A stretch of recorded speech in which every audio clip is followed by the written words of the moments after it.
Кейде өзімді арсыз, ұятсыз, нәпсіқұмар нағыз салдақы әйел секілді сезінемін. Менің жасым 22-де, тұрмыстамын.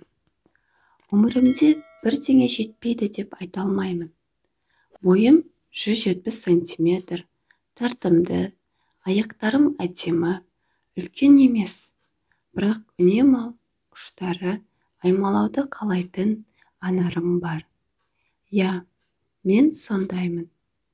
Мінезім сабырлы, жаман қауіпті оқиғаларға мүлдем қызықпаймын. Күйеуіммен қатынасым әдеттегі жас жұбайлар секілді. Гүл, тәттілер және күн ара жыныстық қатынас. Мен өте тез қозамын. Мені қандыру үшін біршама тер төгу керек. Әдетте мен мастурбация жасаймын. Күйеуім Әлбек мені барлық мағынасында риза қылуға тырысады. Бірақ мен көбіне жалғыз өзім аяқтаймын. Ол үшін өзімнің жылдам саусақтарыма рахмет. Біз қазір пәтер жалдап тұрамыз. Бай емеспіз әрине, бірақ керектінің барлығы бар. Пәтердің иесі еркін айтпақшы, жас жұбайлар үшін ең маңыздысы мықты диван және бұл ең маңыздысы. Мен онымен келісемін. Еркін орта жастағы сымбатты жігіт, шымыр денелі, өзінің денесіне қарайтыны көрініп тұр. Бірақ киім киесі туралы олай айта алмас едім. Киімінің бәрі сәннен шыққан, аяқ киімін де қашан тазалағаны белгісіз. Бірақ енді көтені мен қолдары, әсіресе көті, құдды бір грек жаңғағы секілді. Киген джинсидан тартым етіп көрсетіп тұрады. Қолдары да қайратты, білекті. Ол пәтерақыны алуға келгенде мен тыныш қана диванға отырамын да, оның қағазды қалай толтырып жатқанын қараймын. Асықпай, ширақ басып жазады. Осы сәттердің бәрінде ол мені қалай аймалайтын еді деп ойлаймын. Біресі арқамнан сипап жөнеліп төменге қарай сырғиды. Біресе көтімді қысады.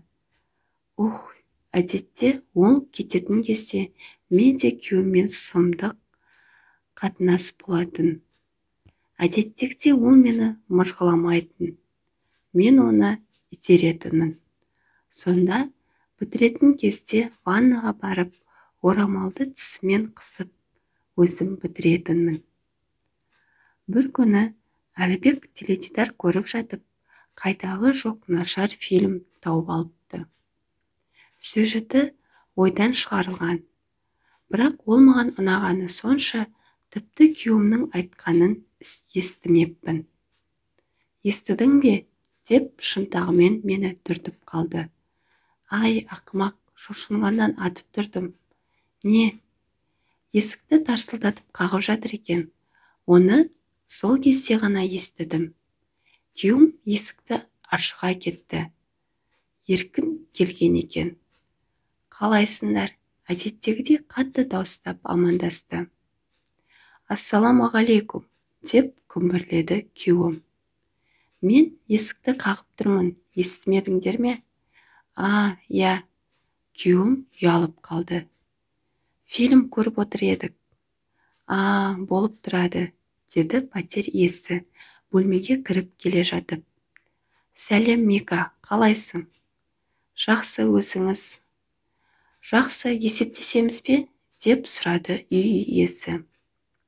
Әдеттегі жағдай басталды. Үй иесі мәліметтерді блокнотына жазып алды. Қосып көбейтіп жатыр. Мен теледидар алдында әдеттегідей аяғымды орындыққа көтеріп қойып диванда отырмын. Оның менің аяғым мен қысқа халатымның астына қарап отырғанын сезіп отырдым. Маған бұл ұнайды. Бір сәтте мені тоқ ұрғандай болды. Мен іш киімімді киюге ұмытып кетіппін ғой. Оның маған жемтігіне қараған жыртқыш аң секілді қарағаннан балқып кеттім. Күлімдедім де ұялғаннан ас үйге кетіп қалдым. Бөлмеде еркектер күмбірлеп отырды. Мен тамақ дайындап жүрдім. Көз қарасы неткен керемет. Бөлмеден «Так, енді ақша қайда, Әлібек?» деген дауыс шықты. Маған айлықты картадан шешуге ұмытып кетіппіз. Енді біреумізге банкоматқа барып келуге тура келеді деген дауыс естілді. «Қап», деді Әлібек, «кешіріңіз». «Жарайды, алаң болма, барып кел, мен әзірге шәй іше тұрайын». Көздерім өзінен өзі жабылып кетті. Қозғала алмай қалдым. Құлағымдағы мақтаның сыртынан Әлібектің «Жаным, тез келемін» деген сөзін, сосын есіктің жабылғанын естідім. Әлде мен есімнен адастым ба, білмеймін. Қас қағым сәтте менің аяғымның ортасынан бір қолдың келгенін байқадым. Екінші қол менің халатымды шешіп жатты. Мен қозғалмай тұрып қалдым.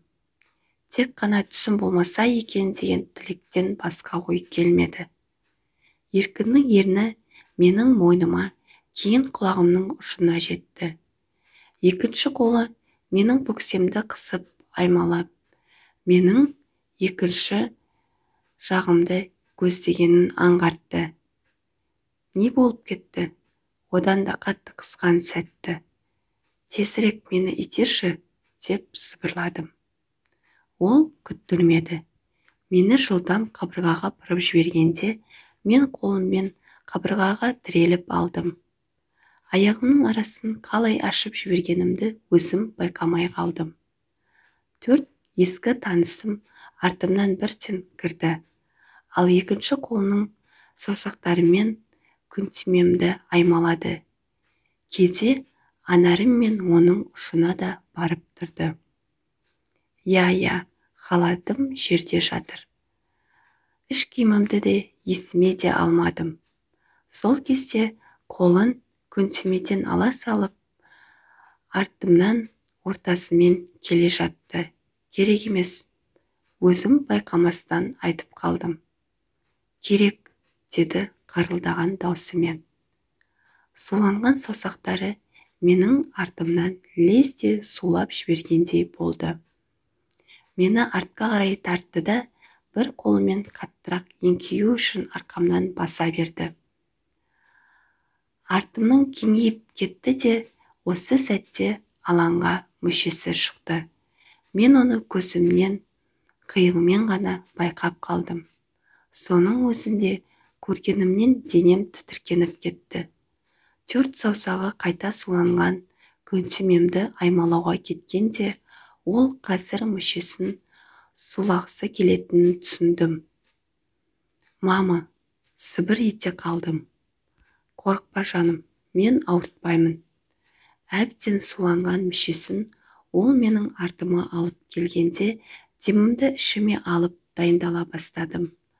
Бір қолын тағы да менің күнтимеме салды да, екінші қолымен артымның арасын аша түсті. Қас қағым сәтте бір жағынан менің күнтимем тұрған қол, бір жағымнан бөксемде тұрған қол артқа қарай тарта бастады. Мен өзімді бананға отырысқалы жатқан кішкентай ғана жәндік секілді сезіндім. Күнтимем саусақтардың әсерінен рахаттана бастады. Ал артым болса қатты ауырып кетті. Бір рет итерді, тағы итерді. Артымның қысымы шыдай алмай ашыла кетті. Мен мүшенің басы маған кіргенін сезіндім. Әр итерген сайын ол ішке қарай терең кіре бастады. Денемді бос ұстауға тырыстым. Тағы бір itергенде маған жартылай ғана кірді. Тағы бір қатты итерсе, мүшесі менің миыма келетіндей. Айқайлап жіберсем керек. Көз алдым тұманданып кетті. Бос қолымен менің арқам мен жанымды аймалай бастады. Ауырғаны басылған сәтте қимылын қайта жалғастырды. Алға артқа, ішке сыртқа, анда-мында, анда-мында. Құдай-ау, осы сезімдерден қайта туғандай болдым. «Я» деп сыбырладым мен. «Я» деген дауыс естілді. Ол жылдамдығын арттыруға көшті. Оның мүшесі ішімде еркін қимылдай бастады. Барынша ашылған күнтимемнен аяқ астындағы еден суға айналды. Ұшымен еденге қараған анарым ерсілі-қарсылы сенделіп кетті. Ол мені аямады. Бұл жыртқыш мені соңғы қаншық секілді аямай итерді. Осы нағыз итеріс. Бір кезде телефон шылдай кетті. Үні күйеуімнің телефонына тиесілі еді. Артыма кірген үлкен мүшені қарамастан, қандай жағдайда екенімді есіме алдым. Еркін күйеуім және артыма мүшенің кірген мен. Күлкілі естіледі. Бірақ мен бітіріп итерсіп бітіргім келді. Келесі ойыма келгені, бізде магнит кілт болғандықтан күйеуім подъезге кіргісі келген болар. Бізде 2 минут қалды дедім де іштей өкіндім. Еркін маған үлкен локомотив секілді бас салды. Менің артымнан соққан оның саны, күнтимемді ұрғылаған саусақтары, артымды бөлшектеп тастағандай ауру, оның айғайы және менің ыңырсығаным. Я, мен бүгін аман қалып, кейін осыны еске алғым келді. Қаттырақ, тағы. Менің күнтимеме оның жұмыртқасы соғылуы, ыстық дем. Ұнайма қаншық, айқай мен ыңырсу. Итерші мені, я.